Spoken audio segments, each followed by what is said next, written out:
Ahead, the early read on U.S. earnings season, and bringing dinosaurs to life and boosting a technology too.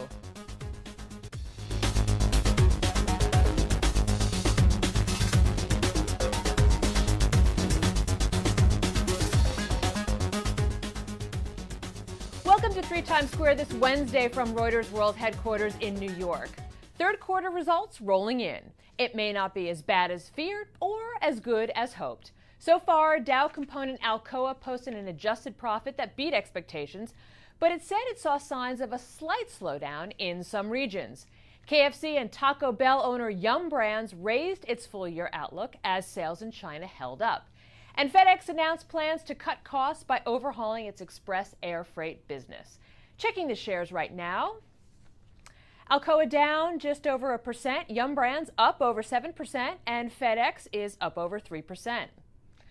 Just when Toyota had emerged from a major recall, it now finds itself dealing with another one.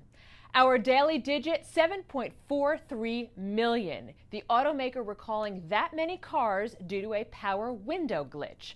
The recall includes nearly 2.5 million vehicles in the U.S. It covers 12 models, including the RAV4 and Corolla. It comes after Toyota called back more than 4 million vehicles in 2010 due to a glitch in accelerator pedals. The latest problem not leading to any injuries so far. Shares of Toyota closed above $76 in U.S. trading yesterday. Right now, down at about 75. Quick, if you had to expand your business in one country in the EU, which one would it be? I bet not many of you said Greece. Our Jamie McGeever joining us from London. Jamie, one company, though, is doing just that in Greece. Indeed, Lisa, that's right. And I suppose you could argue the one country in Europe where assets are at their cheapest is probably Greece.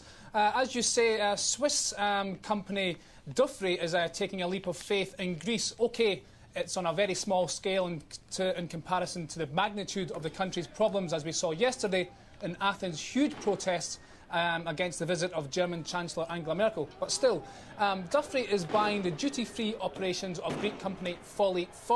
It's a €200 million deal, and it's essentially a bet on tourists continuing to flock to Greece.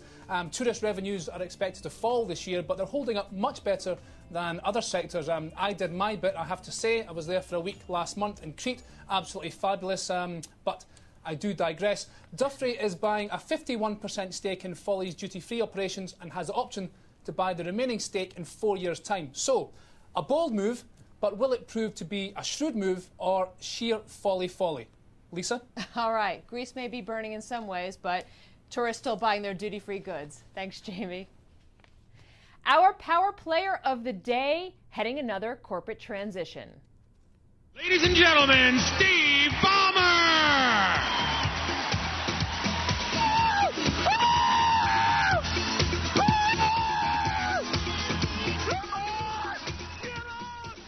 Microsoft CEO Steve Ballmer here giving a presentation to a developers conference more than 6 years ago. He's still the top dog at the software giant despite its ups and downs, now preparing to focus on devices and services, which he highlights in his latest letter to shareholders, an approach like Apple's. The letter out along with filings that show Ballmer's bonus took another hit in the year ending June, down 9% as profit at Windows fell.